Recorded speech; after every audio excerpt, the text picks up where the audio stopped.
So what's the deal with target date funds? Find out now.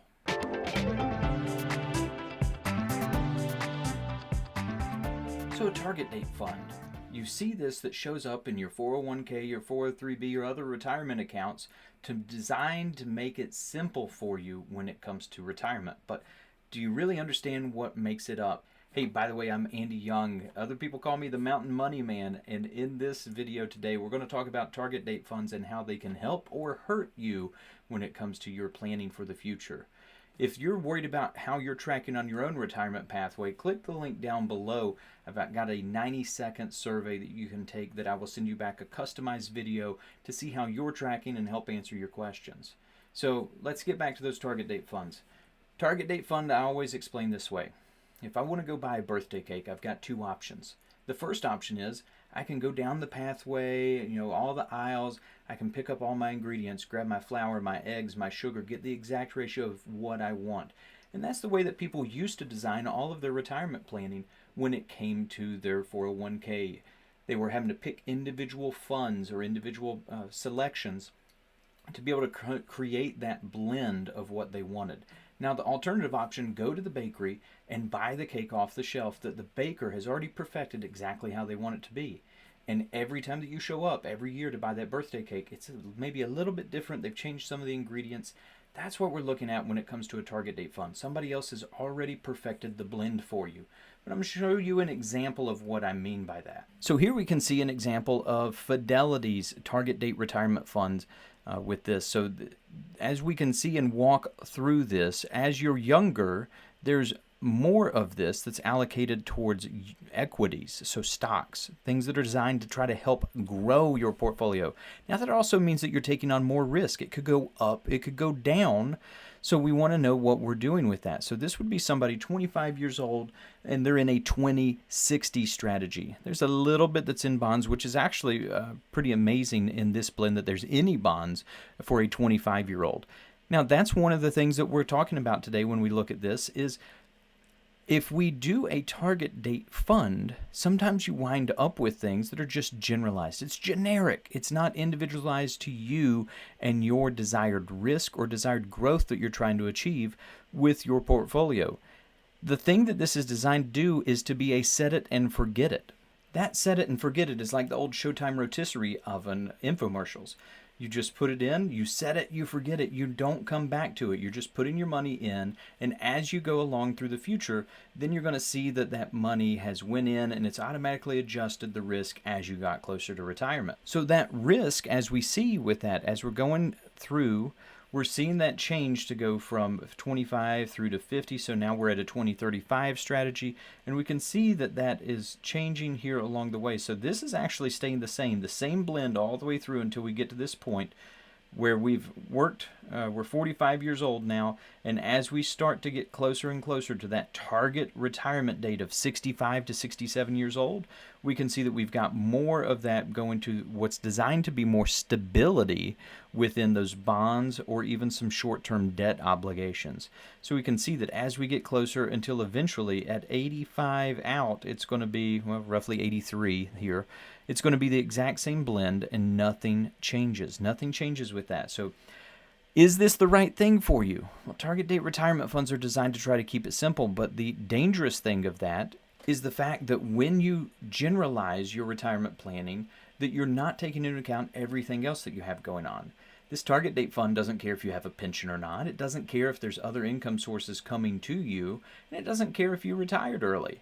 So when we look at those different ways to design a portfolio, a target date retirement fund is going to be there to help you out, but don't rely on it as a total crutch that you're hoping it's going to hold up everything and it's going to do what you want to for you without having someone else to oversee that. Now, 401ks can be tricky, right? Retirement accounts in general. I can remember the first time that I set one up out of college, and I got the paper and I was filling it out and I filled in all the information to be able to start contributing. I saw how much I needed to put in to get a match, and I went, well, that's kind of a no-brainer. If I need to put in 6% to get a 6% match, I'm going to do that. This is for the future.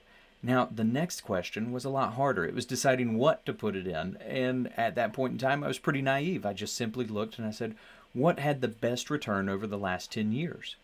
That's what I picked. That's as much thought as went into it as I said, what had the most return over the last 10 years? And it was kind of like betting on red or black.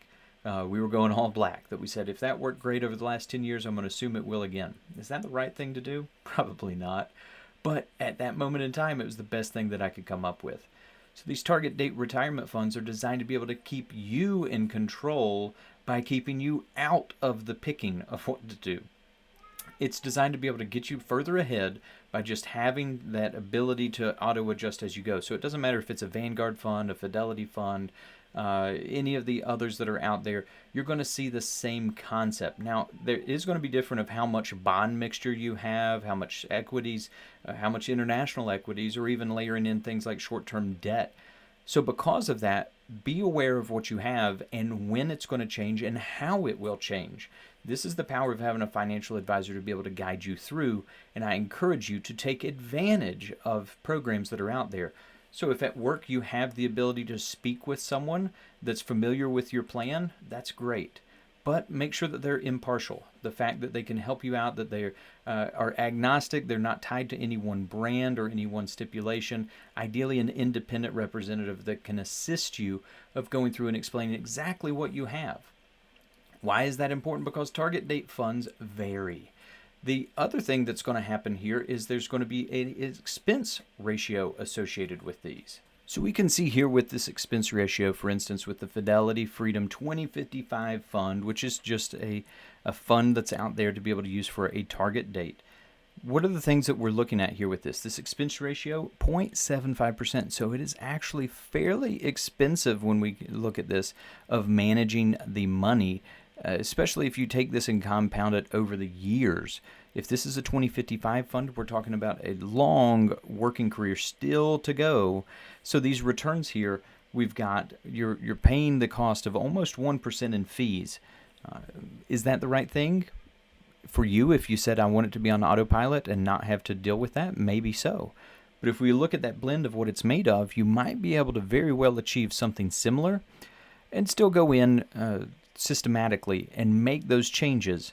So how does this compare to other things that are out there? So if we look at this Freedom 2055 fund and we compare it for the 1 year, the 3 year, 5, 10, or over the lifetime of the existence, we can see that this is going to have performance in line with the equity market as a whole, the S&P 500.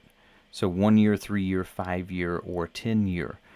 Over that time, that we see that there's differences between the different options that we can go with.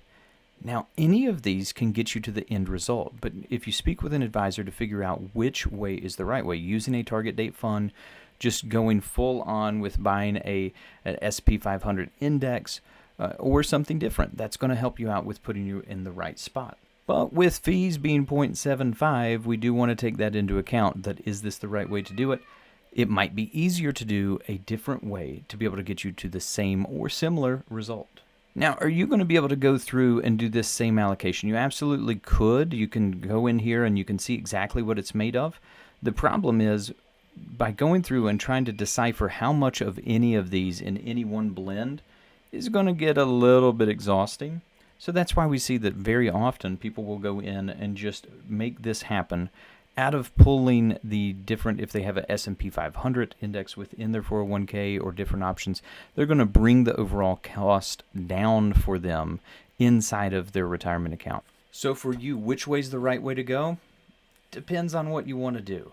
A target date fund is there to be able to be a help, but just don't totally rely on it to be the ultimate solution if you're unsure of how it fits into your financial picture. This is why the financial pathway process that I guide clients on is so important, because it's your own individual path that's different from other people, and we don't want a cookie cutter approach to that. I hope this video finds you well, and if you've got information from it, be sure down below, hit like, share, and subscribe so that you never miss an episode. Until next time.